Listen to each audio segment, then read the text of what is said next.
Hi all, welcome to Minna. ഇന്ന് beautiful ആയിട്ടുള്ള ഒരു വൈറ്റ് കോട്ടണില് വന്നിട്ട് ത്രെഡ് എംബ്രോയിഡറി ചെയ്തിട്ടുള്ള ഒരു സാരി ആട്ടോ, ക്രോസ് സ്റ്റിച്ച് ചെയ്തിട്ടുള്ള ഒരു സാരിയാണ്. നമ്മൾ നല്ലൊരു ക്വാണ്ടിറ്റിയിൽ തന്നെ ഇത് സ്റ്റോക്ക് ചെയ്തിട്ടുണ്ട്. ഇതിന്റെ ഓരോ പീസും നമുക്ക് ഓപ്പൺ ചെയ്ത് കാണാം. ഇന്ന് നമ്മൾ ഫസ്റ്റ് കാണിക്കുന്ന സാരി തന്നെ നല്ലൊരു പ്യുവർ നെറ്റ് കോട്ടൺ ഫാബ്രിക്കിൽ ഒരു ചെറിയ ചെക്സ് പാറ്റേൺസിൽ പ്യുവർ കോട്ടണിൽ വന്നിരിക്കുന്ന ഒരു സാരിയാണ്. വൈറ്റിൽ നമ്മൾ ഫ്ലവേഴ്സ് ക്രോസ് സ്റ്റിച്ച് ചെയ്തിട്ടുള്ള ഒരു പാറ്റേൺ ആട്ടോ. രണ്ട് സൈഡിലും ബോർഡറിൽ ക്രോസ് സ്റ്റിച്ച് വരുന്നുണ്ട്. കൂടാതെ ഇതിന്റെ മുന്താണി ഭാഗത്ത് ഒരു ഹെവി ബോർഡറിൽ ഇത്രയും ക്രോസ് സ്റ്റിച്ച് ചെയ്ത് ഒരു ലേസ് പാറ്റേണും കൂടെ വന്നിട്ടുണ്ട്. നല്ലൊരു ഫാബ്രിക് ആണ്. ഇതാണ് അതിന്റെ ബ്ലൗസ് പീസിന്റെ എൻഡിൽ വരുന്നത് കേട്ടോ. സെയിം വൈറ്റ് കളർ ബ്ലൗസ് ആണ്.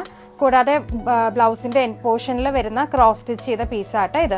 ഫസ്റ്റ് ഷെയ്ഡ് വൈറ്റ് ആൻഡ് ഒരു പിങ്ക് കോമ്പിനേഷൻ ആട്ടോ. നെക്സ്റ്റ് ഷെയ്ഡ് വരുന്നത് off white with yellow combination. അടുത്ത shade off white with lavender combination. Next off white with peach combination. Off white with purple combination. Shade off white with രാമ blue combination. ഇത്രയും shades നമ്മൾ നല്ലൊരു ക്വാണ്ടിറ്റിയിൽ തന്നെ stock ചെയ്തിട്ടുണ്ട്. Coir ഗ്രൂപ്പോ അങ്ങനെ എന്തെങ്കിലും യൂണിഫോം സാരീസ് ആയിട്ടൊക്കെ ആവശ്യമുണ്ടെങ്കിൽ നമ്മളെ കോൺടാക്ട് ചെയ്യുക. അല്ലാതെയും സിംഗിൾ പീസസ് അവൈലബിൾ ആണ്.